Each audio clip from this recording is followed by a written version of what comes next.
자, 계약법으로 가십니다. 437페이지 계약법 총론. 계약법은요, 칠판 보시고요.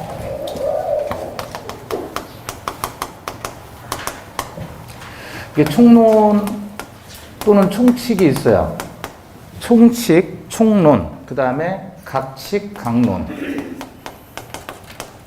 이 칙은 규칙을 얘기해요. 법을 얘기하고 그 규칙에 대해서 설명해 준 걸 논의한다 그래서 총론이라고 해요. 그러면 이제 계약법의 총칙에서는 어떤 게 있느냐? 계약이 어떻게 되느냐? 성립되고 성립된 계약이 어떤 효력이 있느냐? 그 계약이 어떻게 소멸되느냐? 그거예요. 그 세 가지 파트로 나뉘어요. 계약의 성립, 그 다음에 효력, 그 다음에 소멸. 각칙에서는 각종의 계약이 나오잖아요. 우리 물권법 강론에서도 어떻게 나왔죠? 각종의 물권 나왔죠? 어떤 거 있어요? 점유권, 본권. 본권은 다시 소유권과 제한물권. 제한물권은 다시 용익물권과 담보물권. 용익물권은 다시 지상권, 지역권, 전세권. 담보물권은 유치권, 질권, 저당권. 이게 각칙의 내용이죠. 계약법은 어떤 게 나오냐면 각칙으로서 이제 매매라는 계약이 나와요. 매매. 그 다음에 교환 계약하고, 그 다음에 임대차 계약입니다. 이거 말고도 우리 민법전에 형태를 두는 계약이 몇 개가 있다 그랬죠?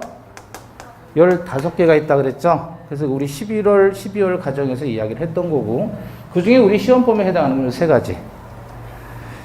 그 다음에 여기까지 가고, 여기 계약법이고, 그 다음에 민사특별법 해가지고, 민사에 관한 특별법 몇 가지 다루고 있죠? 예? 3가지예요? 4가지예요? 언제 이렇게 줄었어요? 주택, 임대차, 보호법. 상가건물, 임대차, 보호법. 그 다음에 가등기, 담보 등에 관한 법률. 그 다음에 집합건물의 소유 및 관리에 관한 법률. 그 다음에 부동산 실권리자 명의 등기에 관한 법률. 그래서 몇 개? 5개 법률이 있다. 출제는 여기서는 6문제로 항상 공통됩니다. 여기서 2문제, 나머지 1문제씩, 또는 여기서 2문제, 나머지 1문제씩. 여기서 2문제 나오면 1문제씩. 그래서 골고루 출제가 된다. 6문제. 그래서 계약법은 되게 간단해요. 구조가 간단하고. 근데 계약이 뭐였죠? 계약이 뭐예요? 계약. 예? 엄마, 우리 총칙에서 공부했잖아요.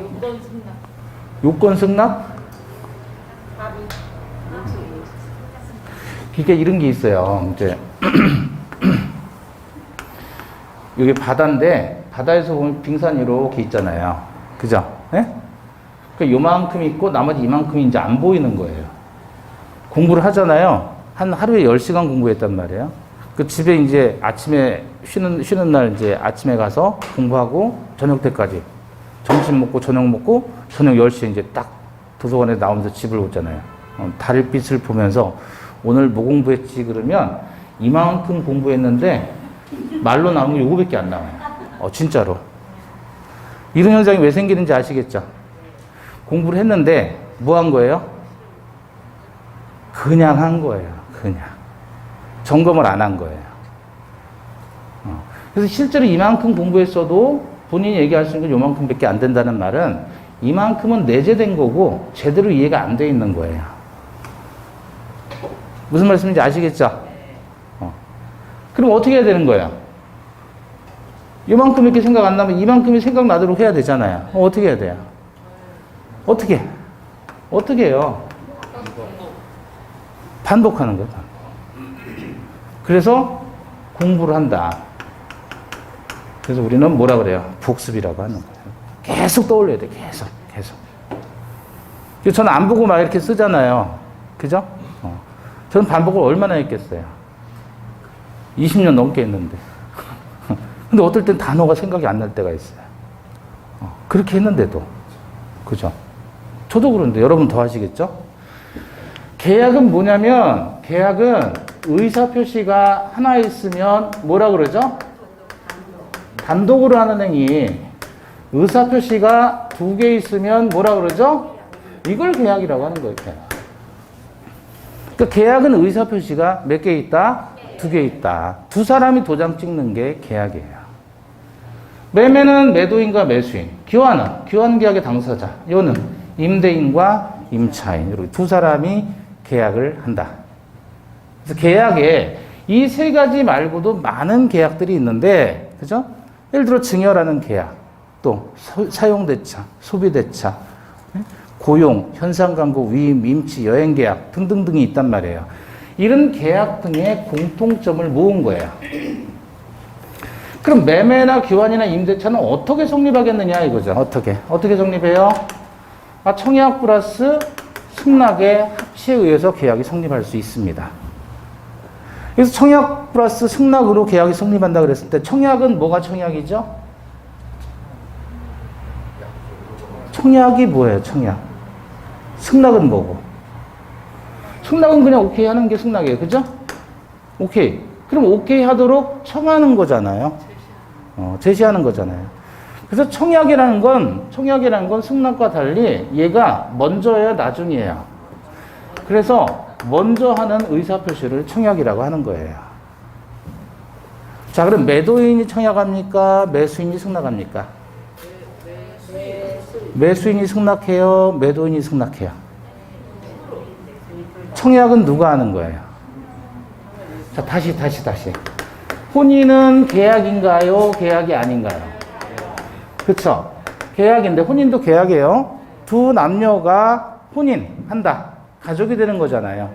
그랬을 때 먼저 혼인을 하자라고 청하는 걸 뭐라 할까요? 청혼이라고 하죠? 청혼은 남자가 합니까? 여자가 합니까? 아무나 먼저 하면 그게 청혼이잖아요. 남자가 먼저 하라는 법이 없죠. 그 의미하고 똑같아요. 남자든 여자든 먼저 하면 청혼인 거예요.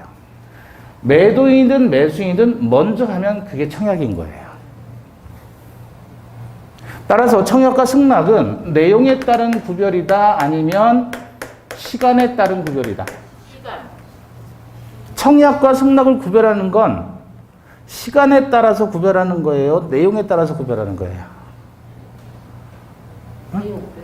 내용에 따라서? 시간에 따라서? 여기 써놨잖아요. 먼저 한 게 청약이라면서요. 그럼 뭐에 따라서? 그쵸. 시간에 따라서 구별하는 거예요. 그러니까 내용에 따라서 구별한다면 매도인이 청약하고 매수인이 승낙해야 된다. 이렇게 하면 그건 내용에 따른 구별인데 그게 아니라 그랬잖아요. 먼저 하는 게 청약이죠. 그러니까 이건 시간에 따른 구별이다라고 표현하는 겁니다. 아시겠죠? 네. 그럼 청약과 승낙이 만나서 계약이 성립할 수도 있고요. 승낙 대신에 의사를 실현시키는 사실이 존재하면 승낙에 대체할 수 있어요. 의사 실현에 따른 계약 성립이라고 하고, 또는 승낙은 없이 청약만 교차돼요. 그래서 청약에 의해서도 계약이 성립할 수 있습니다. 동일한 내용의 청약을 서로 교차하는 거예요. 그 다음 계약 체결 과정에서 과실이 발생하면 책임져야 됩니다. 그걸 계약 체결상의 과실 책임이라 그래요. 이런 파트가 계약의 성립 파트에서 나오게 돼요. 그래서 제일 중요한 거는 이제 청약과 승낙에 의해서 계약이 성립한다. 이게 이제 가장 핵심이고, 이런 것들은 곁다리로 이해하시면 돼요. 그 다음에 이제 계약의 효력인데, 계약의 효력이라는 것은 계약을 하게 되면 권리와 의무가 발생하잖아요. 바로 법률 효과를 얘기하는 겁니다. 그 중에서 이 계약에 쌍방이 의무를 부담하는 효력이 나오게 돼요. 자, 쌍방이 의무를 부담하는 경우다 그러면 매매 계약을 체결하면 매도인은 소유권을 이전해 줘야 되고 매수인은 대금을 줘야 되겠죠.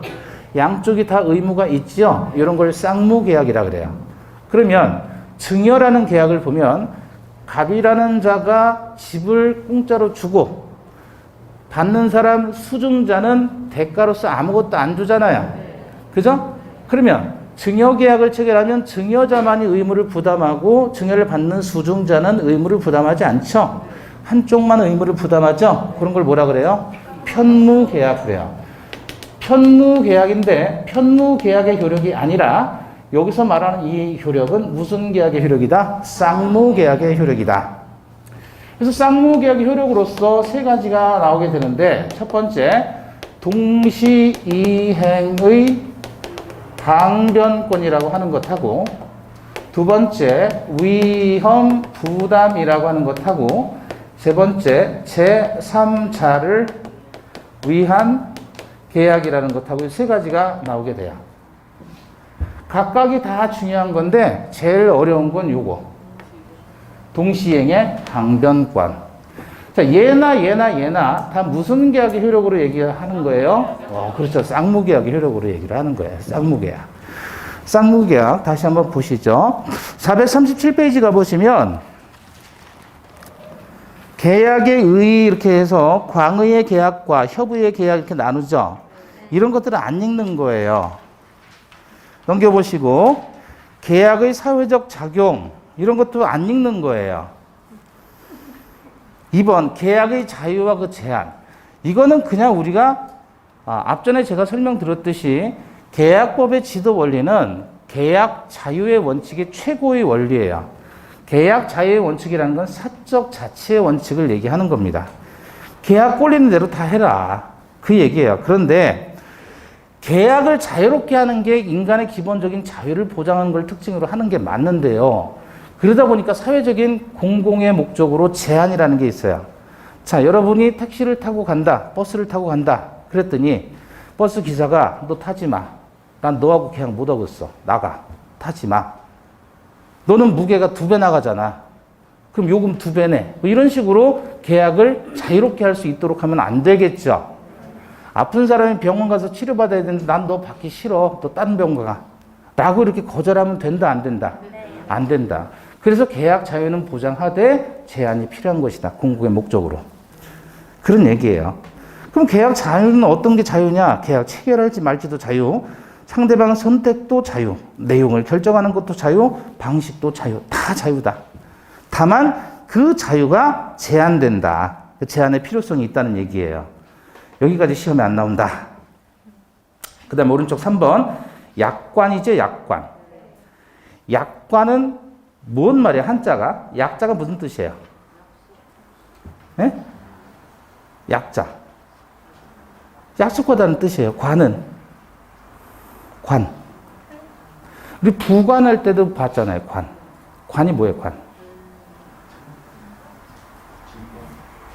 이렇게 쓰죠. 이렇게 쓰죠. 관자. 무슨 뜻이에요? 항목. 그래서 재단에다가 뭐야? 도끼를 올려놓고 하품을 하는 모습이라 그랬잖아요. 재단에 도끼 올려놓고. 도끼라는 건 무기죠. 무기인데 재단 위에 도끼를 올려놨다. 그 말은 무슨 말이에요? 전쟁을 한다는 거예요? 전쟁을 안 한다는 거예요? 전쟁을 하면 들고 나가서 싸워야 되는데 도끼라는 건 무기란 말이에요. 무기. 이게 손비사자가 아니고 무기, 도끼예요. 도끼 모습인데 도끼라는 건 무기고 무기를 재단 위에 올려놨다는 말은 전쟁이 있다는 거예요. 전쟁이 없다는 거예요. 전쟁이 없다는 얘기예요. 그죠? 전쟁을 안 한다는 거예요. 평화롭다는 얘기예요. 그리고 하품하고 있어요. 그럼 뭐 한다는 거예요? 전쟁을 안 하고 놀고 쉰다는 얘기죠. 쉬면서 신에게 비는 거 아니에요? 신에게. 뭘 빌어요? 첫째, 나 부자가 되게 해달라. 두 번째, 아이 낳게 해달라. 세 번째, 큰 집에서 살게 해달라. 이렇게 해서 자기의 소원을 쭉 비는 거 아니에요. 그런 항목으로 붙이는 것을 관이라고 하는 거예요. 이해되시죠? 그럼 약관이란 건 뭐예요? 계약하면서 항목으로 붙이는 것들을 약관이라고 합니다. 약관. 그래서 우리 많이 본 약관이 보험약관 같은 거잖아요. 그죠? 그거와 관련된 내용이고, 요걸 따로 규제하는 법이 약관 규제 등에 관한 법률이라고 해서 공정거래위원회에서 주무서로 다루고 있는 게 요 약관입니다. 자, 또 넘겨보시고요. 441페이지. 자세한 내용은 우리 다시 또 볼 경우가 있을 거예요. 441페이지 보시면 계약의 종류 그래서 전형계약과 비전형계약 그랬잖아요. 전형계약은 무슨 뜻이에요? 민법 전의 형태가 있는 계약. 비전형계약은 민법 전의 형태가 없는 계약이죠. 예컨대 여러분, 우리 극장 가서 영화 보는 계약을 체결한다 그랬을 때 그게 어떤 계약이에요? 극장 가서 영화를 본다. 비전형 계약이에요. 왜냐하면 극장에서 영화를 본다라고 했을 때 우리는 영화를 상영을 보잖아요. 영화를 하면 상영을 하면 보잖아요. 그럼 의자에 앉아서 보죠. 그럼 공간에 대해서는 임대차가 되는 거잖아요. 그죠? 콘텐츠를 상영을 하잖아요. 콘텐츠에 대해서는 매매가 되는 거죠. 동의하세요? 여러 가지가 복합되어 있다. 그래서 그런 것들을 우리는 비전형 계약이다 이렇게 표현하는 겁니다. 그러면 비전형 계약 그러면 이거는 다른 말로는 이름이 없는 계약이에요. 그래서 무명 계약 그래요. 그럼 전형 계약은 매매, 교환, 임대차 이렇게 정해져 있죠. 법전에. 요거는 계약의 이름이 다 있잖아요. 그래서 전형 계약은 유명 계약이라고 합니다. 그런 거 시험에 안 나와요. 그 다음에 2번 쌍무 계약, 편무 계약 말씀드렸죠. 넘겨보시고 양가로 3번 대가가 있으면 유상, 대가가 없으면 공짜면 무상계약. 그 다음에 4번 낙성과 유물이죠. 승낙이 있으면 바로 계약이 성립하는 계약. 이게 낙성. 유물계약은 실제 물건을 줘야만이 계약이 되는 걸 유물계약 그러죠. 민법에서는 전형계약 중에 현상광고만 유물계약이고요. 전부 다 낙성계약입니다. 그래서 당사자 간의 의사표시 합치만으로 성립하는 계약이 낙성계약이다. 따라서 매매계약은 낙성계약이므로 매수인이 매매대금을 지급함으로써 성립한다 그러면 틀린다 그랬죠. 지급할 것을 약정함으로써 성립한다라고 표현해야 돼요. 약정함으로써. 5번 보시면 요식계약, 방식이 필요한 계약과 불요식계약, 방식이 필요 없는 계약이 있다. 민법에서의 전형계약은 전부 다 뭐죠? 불요식입니다. 그 다음에 계속적 계약과 일시적 계약, 본계약, 예약 등이 있죠. 자, 오른쪽에 보시면 계약의 성립입니다. 그래서 계약 성립 요건으로서의 합의 그랬을 때 결국은 계약이 성립하려면 어떻게 돼야 되죠? 청약과 승낙의 합치를 통해서 계약이 성립하는 거죠. 자, 그래서 의 보시면 계약이 성립하려면 당사자들이 서로 대립하는 수기의 의사표시 합치, 즉 합의가 있어야 된다. 이 합의가 성립하려면 객관적으로 합치돼야 되고 주관적으로도 합치돼야 된다. 그래서 객관적, 주관적 합치라고 하는데 객관적이라는 말은 내용이 일치해야 된다는 거고 주관적이라는 말은 사람이 일치해야 된다 그거예요. 자, 우리 여기 봐봐요. 혼인을 생각해 보시죠. 혼인 계약을 생각해 봤을 때 감남이 을녀에게 청혼을 했어요. 근데 병녀가 오케이라고 승낙을 한단 말이야. 계약이 된 거야, 안 된 거야? 아니, 갑이 을에게 혼인하자고 청약을 했는데 병이 승낙을 했어요. 을이 아닌 병이. 계약이 됐어요, 안 됐어요? 왜 안 된 거예요? 사람이 일치하지 않잖아요. 그래서 이걸 주관적인 뭐예요? 불합치라고 하는 거예요. 다시 감남이 을에게 청혼을 했어요. 근데 을이 오케이라고 승낙을 합니다. 근데 얘가 남자예요. 예? 된 거야, 안 된 거야, 흔히? 아니, 청혼을 했는데 감남이 을에게 혼인하자 이렇게 청혼을 했는데 을이 오케이라고 승낙을 했거든요. 얘가 남자예요. 힌트, 남자끼리는 혼인 안 되죠. 여자끼리도 혼인 안 돼요. 남자와 여자만이 혼인할 수 있어요. 근데 지들끼리 사랑할 수 있나요? 아, 뭐 그럴 수도 있겠죠. 너무 사랑해요, 지들끼리. 너무 사랑해요. 혼인할 수 있어요? 안 된다니까. 법적으로 안 돼요. 혼인신고 자체가 안 돼요. 그럼 여담이지만 정말 너무 사랑하는데 내가 죽으면 이 사람에게 재산을 좀 남겨두고 싶고 그런 마음도 들 수 있잖아요. 진정으로 사랑하면. 그렇다고 해줘요. 어? 진정으로 사랑. 그럼 이들이 가족이 되올 수 있는 방법이 없을까요? 법적인 방법? 정말 사랑한다냐. 법적인 방법이 있어요? 있어요. 입양을 하면 돼요. 부모 자식으로 들어가면 돼요. 서류상 만들어 놓는 건데 뭐. 혼인은 안 되니까. 남성과 여성만이 혼인이 돼요. 법적으로. 신고를 안 받아준단 말이에요. 그러면 이거는 계약이 된 거야, 안 된 거야? 안 된 거야. 이건 뭐야? 객관적인 불합치다. 내용 자체가 일치하지 않는 것이다. 그 얘기예요. 이해되셨어요? 자, 그래서 객관적 합치와 주관적 합치. 객관적 합치란 수개의 의사 표시가 내용적으로 일치하는 것을 의미한대. 근데 갑이 시계를 5만 원 사라고 했는데 을이 5만 원을 사겠다고 승낙을 한 경우. 이게 뭔 말이에요? 아, 이거는 객관적으로 합치된 거잖아요. 그죠? 합치된 거. 근데 만약에 갑이 을에게 시계를 5만 원에 사라고 했는데 을이 3만 원에 사겠다라고 하면 내용이 불일치되죠. 그럼 내용적 불합치가 된다. 3번 주관적 합치란 당사자 의사표시가 상대방의 의사표시와 결합해서 계약을 성립시키는 것을 말하는데 예컨대 갑이 을에 대해서 시계를 5만 원에 팔겠다는 의사표시를 했는데 병이 갑에 대해서 5만 원을 사겠다는 의사표시를 했다면 사람이 일치되지 않죠? 이때는 주관적 불합치다. 이해되셨어요? 네, 별건 아니고요. 그 다음에 넘겨보시고 444페이지 보시면 청약과 승낙에 따른 계약의 성립 이렇게 나와 있죠. 그래서 청약의 의의 보시면 1번 청약은 이에 대응하는 승낙과 결합해서 일정한 계약을 성립시킬 것을 목적으로 하는 확정적이고 일방적 의사 표시이죠. 청약 자체는 일방적이고 확정적인 겁니다. 자, 그래서 2번 보시면 계약이 성립하기 위한 법률 요건인 청약은 그에 응하는 승낙만 있으면 곧 계약이 성립하는 구체적, 확정적 의사표시이어야 하므로 청약은 계약의 내용을 결정할 수 있을 정도의 사항을 포함시키는 것이 필요하다. 그런데 반면에 여러분 오른쪽 방가를 2번 보시면 청약의 유인 그랬죠. 청약을 하도록 유혹하는 겁니다. 그래서 청약의 유인은 청약을 구하는 의사의 표명에 불과한 것으로서 타인을 꿰어내어 자기에게 청약하게 하는 행위다. 자, 그럼 여기 봐봐요. 예컨대 자판기를 설치했다. 이건 청약일까요? 청약의 유인일까요? 얘는 청약이에요. 근데 예를 들어서 부인 광고를 했다. 이거는 청약의 유인이라고 합니다. 그러면 얘하고 얘는 뭘로 구별하느냐? 뭘로 구별하냐면 얘는 확정돼 있지만 얘는 확정되지 않아 있다. 그것 가지고 구별하는 거예요. 예컨대 이런 거죠. 금매 현대아파트 101동 901호 그래서 매매가 2억.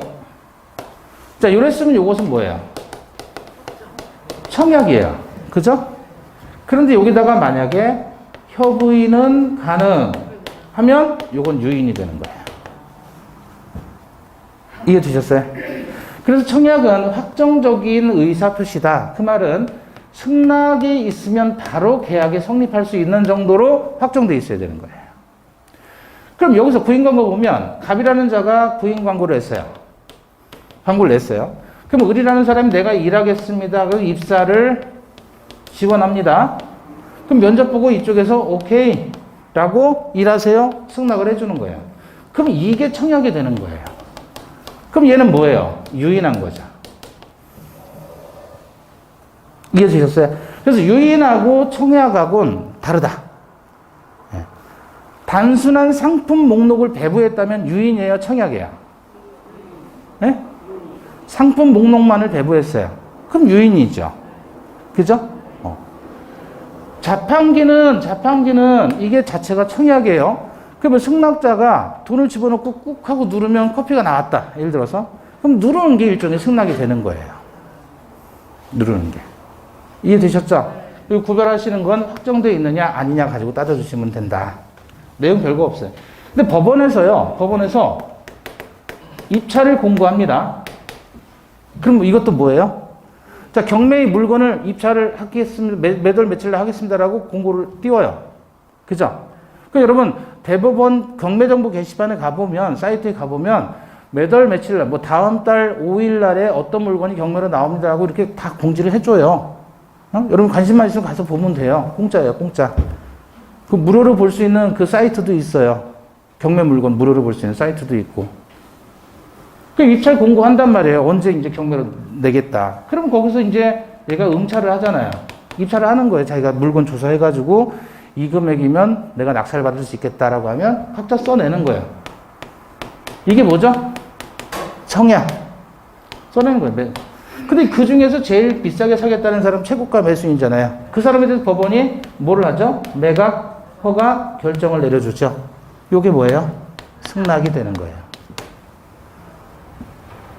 그 법원 경매 절차도 요걸로 이해하시면 돼요. 이해되셨죠? 네.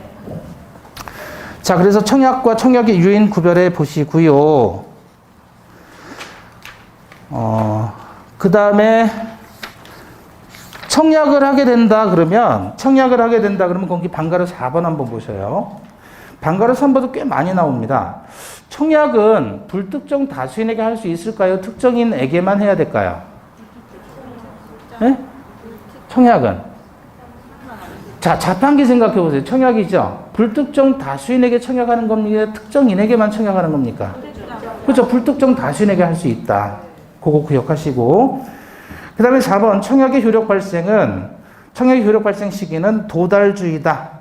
따라서 청약은 상대방에게 도달이 되는 순간 효력이 발생하는데, 그럼 청약의 효력이 뭔데요? 밑에 나와 있죠. 청약의 구속력. 그래서 527조에 보시면 계약의 청약은 이를 뭐하지 못한다. 철회하지 못한다. 그게 청약의 효력이에요. 자, 넘겨보시고 이제 승낙입니다. 승낙은 청약에 응해서 그 내용대로 계약을 성립시키는 목적으로 승낙자가 청약자에 대해서 하는 의사표시를 말한다 그랬잖아요. 그죠? 그러니까 승낙은 청약이 이미 존재하는 걸 전제로 해서 승낙이 나오게 되는 거죠. 그럼 다시 저를 보시고 생각해 보셔요. 승낙은 특정인에게만 해야 될까요? 불특정 다수인에게 할 수 있을까요? 그렇죠. 청약자에게만 승낙하는 거잖아요. 청약은 불특정 다수인에게 할 수 있지만 승낙은 청약을 전제로 하기 때문에 청약자에 대해서만 승낙을 하는 거지 아무한테나 승낙할 수는 없죠. 그래서 지문으로 많이 나오는 게 청약과 승낙은 불특정 다수인에게 할 수 있다 그러면 OX, X. 청약만 다수인에게 할 수 있고 승낙은 청약자에 대해서만 한다. 그거 보시고요. 그 다음에 오른쪽에 보시면 반가루 6번 격지자 간의 계약 성립식이 나와 있죠. 531조. 격지자 간의 계약은 승낙의 통지를 뭐한 때? 발송한 때에 성립한다. 여기 봐봐요. 우리 당사자 사이 관계를 대화자라고 하고 격지자라고 해요. 자, 대화자는 말 그대로 얘와 얘 사이 관계가 대화하는 관계다. 근데 격지라는 말은 땅이 이격돼 있다, 떨어져 있다 그거예요. 멀리 떨어진 사람을 격지자라고 합니다. 그럼 갇혀 있는 사람은 뭐라 그래요? 대화자라고 하는데 이거는 장소를 가지고 얘기하는 개념이 아니에요. 단어 뜻 그대로는 장소 가지고 얘기하는 거예요. 멀리 떨어져 있으면 격지자, 붙어 있으면 대화자. 근데 그게 아니라 민법에서 대화자, 격지자라고 하는 말은 갑이 의사표시를 했을 때 그 의사표시에 시간이 걸리면 격지자, 의사표시에 시간이 걸리지 않으면 대화자. 결국 이건 시간 개념이에요? 장소 개념이에요? 시간 개념이다. 아까 청약과 승낙도 시간 개념이에요? 내용 개념이에요? 시간 개념. 이것도 마찬가지 시간 개념이에요. 그럼 구체적으로 어떻게 하느냐? 대화자 사이에서는 침이 튀나요? 침이 안 튀나요? 침 튀죠? 그러면 의사표시할 때 침 튀면 무슨 자예요? 대화자인 거예요. 서울과 부산에 있는 사람인데 전화통화로 침 튀면서 얘기했다. 무슨 자? 대화자. 아시겠죠? 침 튀면 대화자인 거예요. 근데 편지를 쓰면 어떻게 되죠? 편지를 쓰면 그때는 격지자예요. 같은 집에 살더라도. 남자하고 남편하고 아내하고 지금 이혼 소송 중이에요. 에? 방 따로따로 써요. 같은 집인데 방 따로따로. 전화하고 얘기해도 되는데 안 하고 뭐예요? 서류로 지금 법원을 통해서 왔다 갔다 한단 말이에요. 그럼 무슨 자가 되는 거예요, 그때는? 격지자가 되는 거예요. 침 안 튀죠? 말을 안 하니까. 편지 쓰면 격지자. 전화하고 말하면 침 튀면 대화자. 그럼 편지에 침 바르면 우표 붙일 때 침 발라서 붙이잖아요. 편지에 침 바르면 격지자. 이해되셨어요? 자, 대화자 간에는요, 청약의 효력은 언제나 도달주예요. 격지자도 청약은 언제나 뭐예요? 도달주예요. 도달돼야 효력이 발생합니다. 대화자 간의 청약은 무슨 주의라고요? 대화자든 격지자든 청약은 언제나 도달주의예요. 근데 격지자 간에 있어서 승낙이 있다면 이거는 발신주의다. 격지자 간의 뭐만? 승낙은 발신주의예요. 다른 거 전부 도달주의. 그러면 격지자 간의 청약은 무슨 주의? 대화자 간의 청약은 무슨 주의? 대화자 간의 승낙도 무슨 주의? 도달주의. 뭔만 발신주의? 격지자 간의 승낙만 발신주의야. 격승발.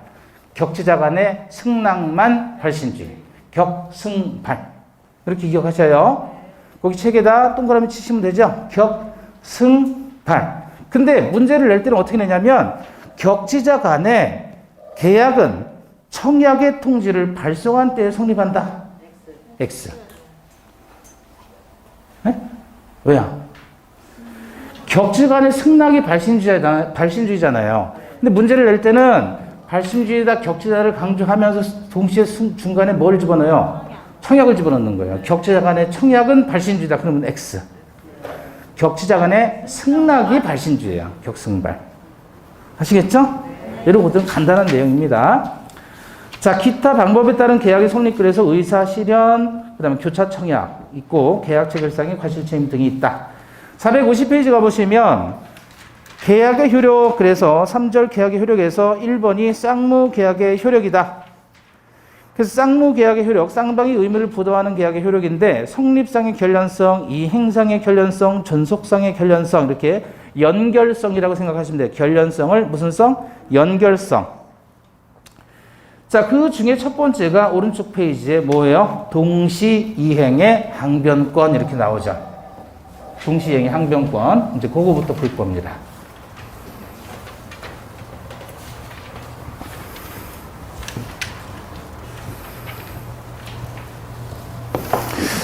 거기 536조 제1항 한번 읽어보실까요?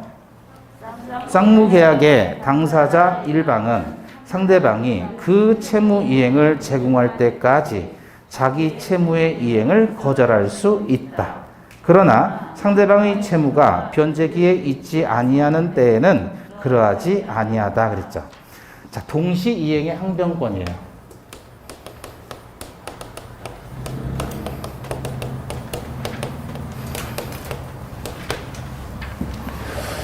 예전만 해도 이제 코로나 되기 전에는 지금쯤 되면 학원에 수강생들이 꽉 찼었어요.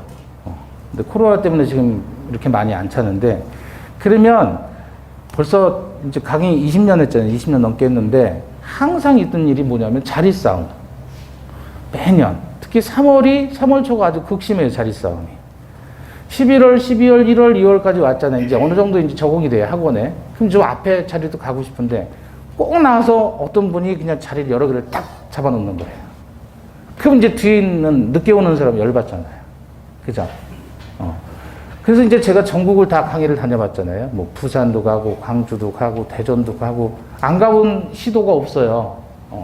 그런데 그렇게 싸움이 나면 실제 그냥 우당탕탕하고 서로 뭐 큰 소리 내고 그 많은데, 6탄전까지 한 지역이 딱 한 군데 있어요. 제가 경험한 지역이. 어딜까요? 인천. 그것도 어디? 주안. 6탄전. 그 뭐를 하냐면 남성분들은 소리 지르고 말아요. 화가 나도. 근데 여성분들은 그게 아니에요. 무대로 나온다니까요. 무대로 나와가지고 서로 잡아요. 뭘 잡아요? 예? 끄댕머리를 잡는 거예요. 이렇게. 그래서 이쪽이 밀리면 우 그래 이쪽은. 저쪽이 밀리면 저쪽에서 또 우 그래요. 응원하는 건지 뭐 하는 건지. 실제로 그랬어요. 인천만 유일하게. 다른 지역은 안 그런데. 자, 그러면 끄댕머리를 잡았다라고 했을 때 이 감면은 끄댕머리 놔야 될 의무가 있어요, 없어요? 남의 끄댕머리 잡을 권리는 없죠? 놔야 될 의무가 있죠? 을려도 끄댕머리 놔야 될 의무가 있어요, 없어요? 서로 간에 놔야 될 의무가 있잖아요. 그죠? 서로 간에 이제 의무가 있어요. 쌍무 계약이야. 의무가 있는데 자기는 의무 이행을 하지 않아요. 그 말은 끄댕머리 놓는다는 거야? 안 놓는다는 거야? 안 놓는다. 그러면서 뭐라 그래요? 놔! 이 X야, 놔! 그러잖아요. 그럼 이쪽에서 뭐라고 해야 돼요? 예? 네가 먼저 놔? 그러면 안 되고 못 놔 그러는 거예요. 왜 못 놔요? 왜? 아니 자기 얘는 잡고 있는데 이쪽에서 먼저 놓게 되면 자기가 불리해지잖아요. 그럼 어떻게 하잔 말이야? 어떻게? 같이 놔. 동시에 의무를 이행하자. 아니면 거절하겠다. 이것을 우리는 뭐라 그러죠? 항변권이라고 하는 거예요. 항변권은 한마디로 거절하는 권리예요. 거절의 명분은 뭐죠? 같이 놓자. 먼저 놓으라고 하면 안 되잖아요. 먼저 놓으라는 말은 선이행하라는 얘기죠. 먼저 이행하라는 거죠. 의무를. 그죠? 그럼 불리하잖아요. 공평하게 해야 될 거 아니에요. 왜 이렇게 해야 된다? 네, 공평해야 되니까. 공평의 원칙 때문에 동시행의 항변권이 나오게 되는 거예요. 이해가 되셔요? 자, 우리가 권리를 이야기할 때 권리는 청구권이라는 권리가 있고 또 형성권이라는 권리가 있고 지배권이라는 권리가 있고 또 무슨 권? 항변권이라는 권리가 있죠. 권리 4분설에 따르면 권리의 종류는 4가지예요. 청구권은 상대방에게 뭐 하는 거예요? 요구하는 거예요. 요구. 형성권은 뭐라고 그랬지? 형성권? 이거 많이 들어봤는데. 그렇죠. 일방적인 의사 표시를 통해서 법률 관계를 형성시키는 권리. 아주 강력한 권리가 형성권. 그렇죠? 이건 명령하는 거예요. 지배권은 어떤 거예요? 물권, 채권, 인격권과 같이 말 그대로 지배하는 거예요. 그러면 물권을 지배한다. 예컨대 소유권이다 라고 하면 물건을 뭐 하는 거죠? 사용, 수입, 처분하는 형태로 지배권을 행사하는 거예요. 항변권은 뭐냐 그랬을 때 항변권은 저항해서 말한다는 뜻이거든요. 얘는 뭐 하는 거예요? 거절하는 권리다. 청구권의 행사는 상대방에게 요구하는 거예요. 그러면 상대방의 입장에서 청구권을 막으려면 방패 역할을 하는 게 뭐예요? 방패 역할을 하는 게 이게 방패 역할을 하는 거예요. 청구권에 대응하는 관계로서 항변권이 있다. 이쪽에서는 청구권을 하지만 이쪽에서는 뭐를 한다? 항변권 행사한다. 그러니까 네가 놔 이건 다른 얘기예요. 네가 놔라는 것은 청구권을 행사하는 것이고 항변권은 뭐 하는 거예요? 거절하는 거예요. 거절. 못해라고 거절하는 권리. 거절하는 것도 권리다 그거예요. 이해되셨어요? 자, 이걸 그러면 전제로 해서 이렇게 해서 한번 생각해 봐요.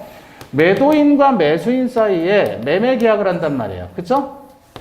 그럼 매도인은 집을 줘야 되고 매수인은 돈을 줘야 되죠? 그럼 이제 경우의 수를 4가지를 한번 보자. 첫 번째, 매도인은 줬어요. 매수인도 돈을 줬어요. 문제 있어요? 아무 문제가 안 생긴 거예요. 왜 의무가 생겨서 의무 다 이행했잖아요. 두 번째, 매도인은 집을 줬는데, 서류 줬는데 매수인은 잔금 안 줬어요. 얘는 줬는데 얘는 안 줬다고요.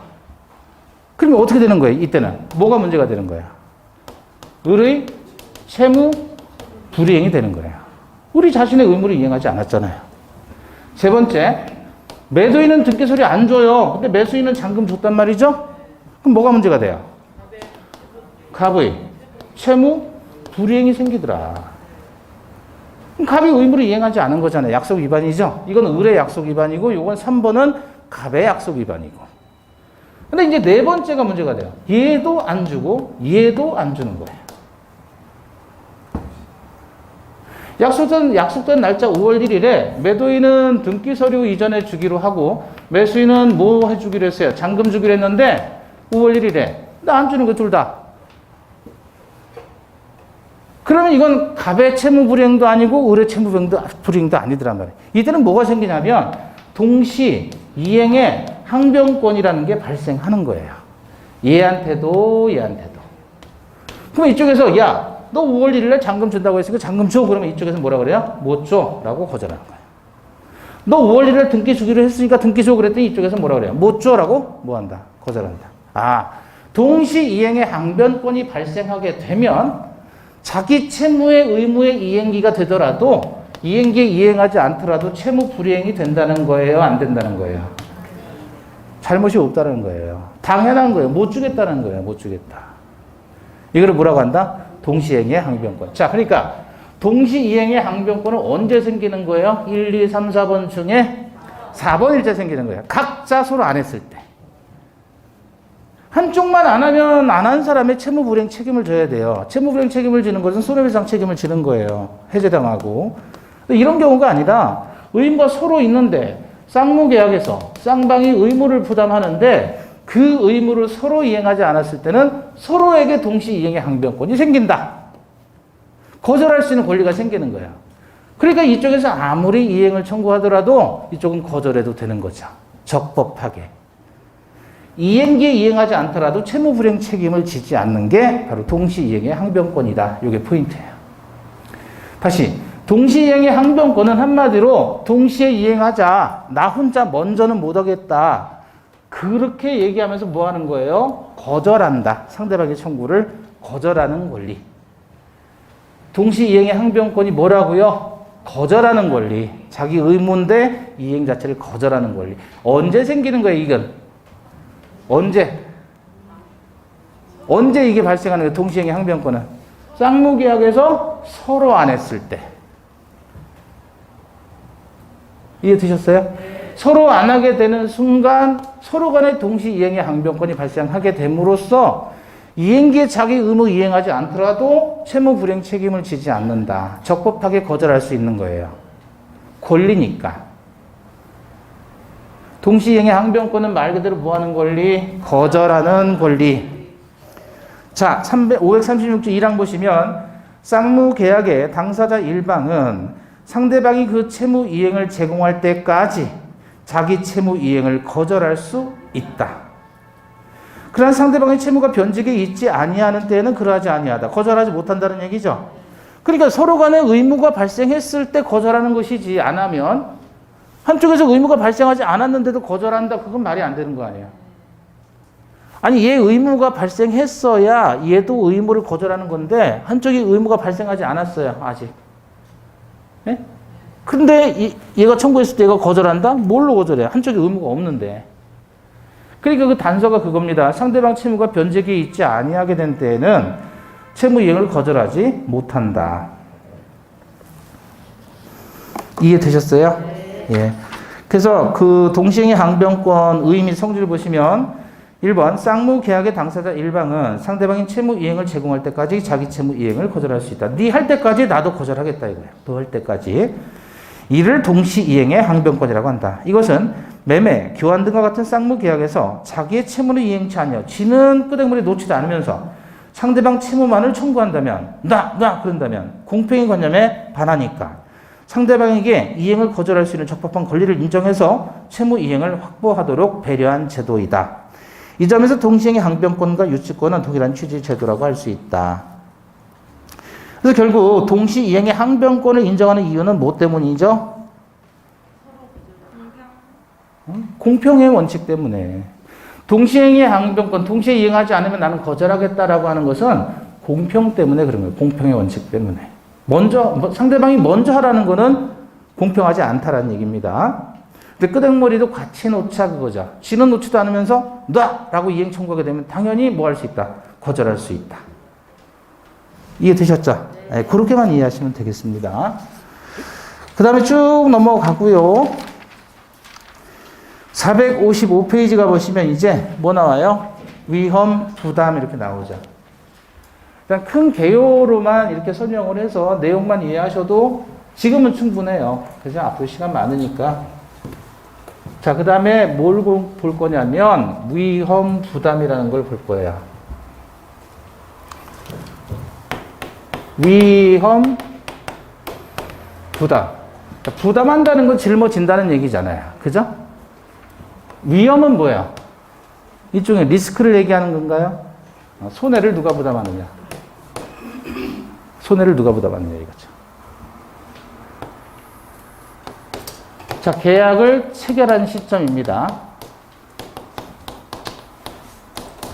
매도인이 집을 매수인에게 팔기로 3월 1일 날 계약 체결했어요. 3월 1일 날. 그리고 4월 1일 날 소유권 이전해 주기로 했어요. 등기 주고 잔금 주고. 그죠? 근데 계약 체결했는데 그 전에 집이 불이 났어요. 뭐라 그러죠? 원시적 불능. 이 원시적 불능의 경우에는 계약은 뭐가 되죠? 무효가 되죠. 근데 계약 체결할 당시에는 집이 있었는데 그 이후에 불이 났어요. 뭐라 그래요? 후발적인 불능이다 그러잖아요. 이건 유효, 무효? 유효. 이거 우리 총칙에서 공부했죠? 자, 이제 후발적 불능 가지고 얘기하는 거예요. 후발적 불능일 때 지금 매도인은 집을 줘야 되는 의무가 있고요. 매수인은 뭐 줘야 되는 의무가 있죠? 대금 줘야 되는 의무가 있죠? 그쵸? 그럼 얘는 집에 대한 채무자고 을은 대금에 대한 채무자예요. 동의하시죠? 이때 뭐가 불이 나서 불능이 됐어요? 집이. 그래서 집이 불능이 된 급부, 불능이 된 그 급부를 가지고 얘를 채무자, 그리고 얘는 집 받을 사람이니까 채권자라고 하는 거예요. 집에 대해서. 지금 주제는 뭐예요? 불이죠. 불난 거죠. 돈 주는 게 불난 게 아니라 집 주는 게 불난 거잖아요. 그러니까 이 집 주는 의무가 불능이 된 거잖아요. 요 집 주는 의무를 가지고 얘를 뭐라고 표현한다? 채무자, 얘를 채권자라고 하는 거예요. 다시. 돈을 기준으로 한다면 매매 대금은 을이 줘야 되고 갑이 받을 거잖아요. 그럼 매매 대금을 기준으로 본다면 얘가 채무자, 쟤는 채권자. 매매 대금에 대해서. 근데 매매 대금이 아니에요. 지금 주제는 불능이란 말이에요. 불능된 급부 의무는 집 주는 거예요. 따라서 얘가 채무자고 그 집을 받을 을이 채권자가 되는 거예요. 집에 대한 채권자. 동의하시죠? 이때 채무자에게 귀책 사유가 있는 경우와 채무자에게 귀책 사유가 없는 경우로 나눕니다. 여기서 귀, 책, 사, 유 그러면 이게 뭐냐면 책임으로 돌아갈 귀, 책임으로 돌릴 수 있는 사유 그런 얘기예요. 귀책 사유가. 또는 채무자의 책임 있는 사유 그래서 있을 유자를 써서 유책 사유라고도 해요. 뭘 얘기하냐면 고의 또는 과실을 얘기하는 거예요. 일부러 그랬거나 실수로 그랬거나. 고의 또는 과실을 뭐라고 표현한다고 법에서는 귀책 사유. 그러면 채무자가 여기서 누구라 그랬죠? 매도인 갑이죠? 매도인이 뭘로? 고의나 과실로 불능된 거예요. 매도인 이 갑이 계약 체결 이후에 고의로 일부러 집에 불을 냈거나 아니면 실수로 술 취해서 난로를 걷어차가지고 집에 불이 났거나 그래서 집이 불능이 돼버린 거예요. 이거 누구 잘못이에요? 갑 잘못이잖아요. 그래서 을이 그 집을 받을 수 없게 돼버렸죠? 갑 때문에. 그럼 이것은 갑의 채무 불이행이 되는 거예요. 갑 때문에 못했으니까. 그럼 갑이 손해를 배상해 줘야 되겠죠. 동의하세요? 자, 문제는 이거예요, 이거. 갑이 잘못이 없어요. 지진 나가지고 불이 저 집이 푹싹 무너져 버렸어요. 지진 나가지고. 그럼 갑은 잘못이 없죠. 채무자 갑에게 아무런 고의나 과실도 없이 어떻게 됐어요? 후발적 불능이 돼버린 거예요. 이러면 어떻게 되느냐, 그거죠. 잘못한 사람이 있으면 그 사람이 책임 뒤집어 쓰면 되는데 지금 갑이 책임이 없이 귀책 사유가 없이 천재지변 등으로 불능이 돼버렸을 때는 누가 손해를 부담해야 되겠느냐. 이게 위험 부담이에요. 자, 그러면 매도인은 뭐 줘야 되죠? 집 줘야 되죠. 매매 계약한 매수인은 돈 줘야 되잖아요. 근데 계약 체결 이후에 천재 지변으로 불능이 돼버린 거예요. 불능이 돼버렸어요. 그럼 이 갑이라는 매도인의 의무는 어떻게 되죠? 소멸해요. 못 주니까. 자기 잘못이 없잖아요. 그럼 매수인은 돈 줘야 되는 이 의무는 어떻게 되느냐? 같이 소멸하겠느냐? 그거예요. 아니면 존속하느냐? 그거예요. 자, 소멸된다고 쳐봐요. 어쨌든 지금 천재지변으로 이 집이 계약 체결 이후에 불이 나버려서 천재지변 때문에 이 집이 없어져 버렸어요. 그럼 갑은 집 안 줘도 되죠? 집 안 줘도 돼요? 그럼 얘는 의무가 소멸된다라고 가정해봐요. 그럼 얘는 돈 안 줘도 되는 거죠? 그럼 얘는 손해본 거예요? 본전이에요? 이익 보는 거예요? 네? 본전이죠, 본전. 아니, 돈 안 줘도 되잖아요. 집 안 받고. 그럼 얘는 손해본 거 없죠. 근데 얘는 집이 없어졌어요. 집값을 받아요, 못 받아요? 소멸되면 못 받죠. 그럼 얘는 손해예요, 이익이에요, 본전이에요? 손해. 얘는 손해보고 얘는 본전이다. 만약에 계약금 준 거 있으면 그건 돌려받는 거예요. 의무가 소멸됐기 때문에. 그럼 얘는 본전 받는데 얘는 손해봤다. 누가 손해봤다? 갑이. 갑은 누구? 채무자가 손해를 부담한다. 이게 채무자 위험부담이라고 표현하는 거예요. 이해되셨어요? 네. 채무자 위험부담일 때. 근데 두 번째로 봐요. 얘 의무가 소멸돼요. 그런데 얘 의무는 소멸되지 않아요. 그 말은 무슨 말이죠? 얘는 돈을 준다는 거죠? 그죠? 근데 이 의무가 소멸되면 집은 받아요? 못 받아요? 못 받죠? 그럼 이렇게 가정을 하면 을의 입장에서는 집은 못 받으면서 집값은 주는 거네요. 그럼 을은 손해예요? 이익이에요? 본전이에요? 손해봤죠? 집을 받지 못하면서 집값을 줘야 되니까. 근데 매도인의 입장에서는 집값을 받아요? 못 받아요? 받아요. 받잖아요. 받는데 집은 안 주죠? 얘는 이익이에요? 손해예요? 본전이에요? 이익이에요? 손해예요? 본전이에요? 다시 집을 못 주지만 집값은 받았어요. 이익이에요? 본전이죠. 집이 없어졌잖아요, 지금. 없어진 대가로 집을 받았으니까 얘는 본전치기 한 거예요. 본전이지 이익은 아니죠. 집도 갖고 돈도 받으면 이익이겠지만 지금 집이 없어져 버렸는데 뭐. 없어져 버리고 집값을 받았으니 얘는 본전치기 한 건데 얘는 집도 못 받으면서 집값을 줘버렸으니 얘가 손해봤잖아요. 그럼 얘는 누구다? 얘는 채권자. 채권자가 뭐를 받다? 위험을 부담한다. 채권자 위험 부담. 자, 전제 조건은 채무자 위험 부담이든 채권자 위험 부담이든 전제 조건은 후발적 불능해서 채무자에게 뭐가 없어야 돼요? 귀책 사유가 없을 때. 그래서 한쪽이 의무를 면하게 되면 같이 면한다. 이걸 채무자 위험 부담. 한쪽이 면하는데 얘는 면하지 않고 이행을 해야 된다 그러면 채권자 위험 부담. 그럼 어떤 경우에 면하고 면하냐, 어떤 경우에 면하고 안 면하냐, 이 경우만 나누면 되는 거죠. 쌍방이 책임이 없을 때요. 쌍방 책임이 없을 때에는 면하고 면해요. 얘도 잘못이 없을 때. 그러니까 천재지변 같은 걸 얘기하죠.